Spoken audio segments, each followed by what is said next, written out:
जी दोस्तों, सवाल नंबर 2 है एक्सरसाइज 1.5 का। इसमें क्या दिया हुआ है, दिए हुए कॉलम में से कौन से नादर हैं और कौन से गैर नादर। इसमें कौन से सिंगुलर है और कौन से नॉन सिंगुलर। तो कौन से सिंगुलर और कौन से नॉन सिंगुलर, इसको मालूम करने के लिए क्या होता है, सिंगुलर और नादर कॉलम इसको कहते हैं कि इसका अगर डिटर्मिनल लिया जाए, अगर वो ज़ीरो के बराबर आ गया तो इसे क्या कहते हैं, नादर। और अगर ज़ीरो के बराबर नहीं आया तो इसे क्या कहते हैं, गैर नादर। सिंगुलर या नॉन सिंगुलर, अगर ज़ीरो के बराबर ए डिटर्मिनेंट आ गया उसे क्या कहते हैं, सिंगुलर। अगर ज़ीरो के बराबर नहीं आया उसे क्या कहते हैं, नॉन सिंगुलर, नादर कहते हैं या गैर नादर। तो आइए इसका इन्हें फाइंड करते हैं। तो ये देखते हैं, ये कॉलम दिया है कि क्या ये नादर है या गैर नादर। सबसे पहले क्या लेते हैं, इसका डिटर्मिनेंट। ए डिटर्मिनेंट इस तरह ज़ाहिर किया जाता है। तो इस साइड पे भी डिटर्मिनेंट लेते हैं, 3 या 6, 2 और 4। तो हमने डिटर्मिनेंट लिया, तो डिटर्मिनेंट उसके बाद क्या करना है, इसको क्रॉस मल्टीप्लिकेशन करना है, क्रॉस मल्टीप्लिकेशन। तो उसके बाद देखते हैं, 3 ज़रब 4 और दरमियान में क्या आता है, मनफी आता है, 2 ज़रब 6। तो ए डिटर्मिनेंट 3 ज़रब 4 से क्या आता है, 12, मनफी 6 ज़रब 2 से 12। तो ये देखें बराबर है, क्या चीज़ के इक्वल आ गया, 0।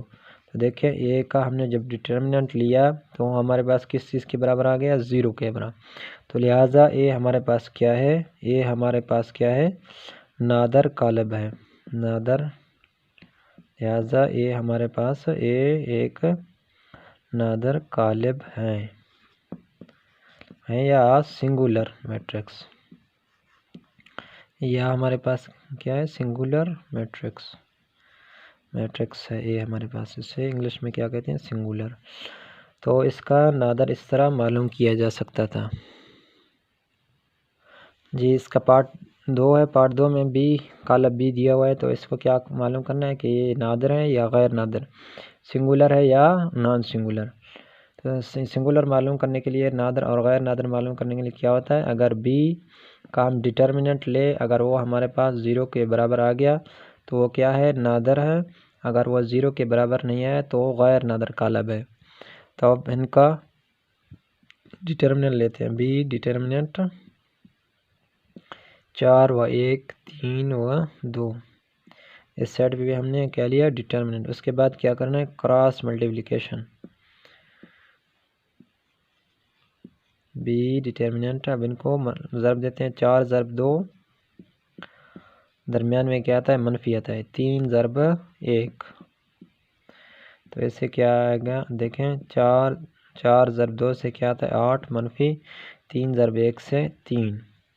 तो बी डिटर्मिनेंट हमारे पास किस चीज़ की वैल्यू, 8 से 3 निकल जाए, क्या आ जाता है, 5। तो लिहाजा ये हमारे पास क्या, बी डिटर्मिनेंट 0 के बराबर नहीं है। लिहाजा बी का हमने डिटर्मिनेंट फाइंड किया तो हमारे पास 0 के बराबर नहीं है। तो लिहाजा बी मार्ड हमारे पास, क्या है, एक गैर नादर कॉलम है, गैर नादर कॉलम।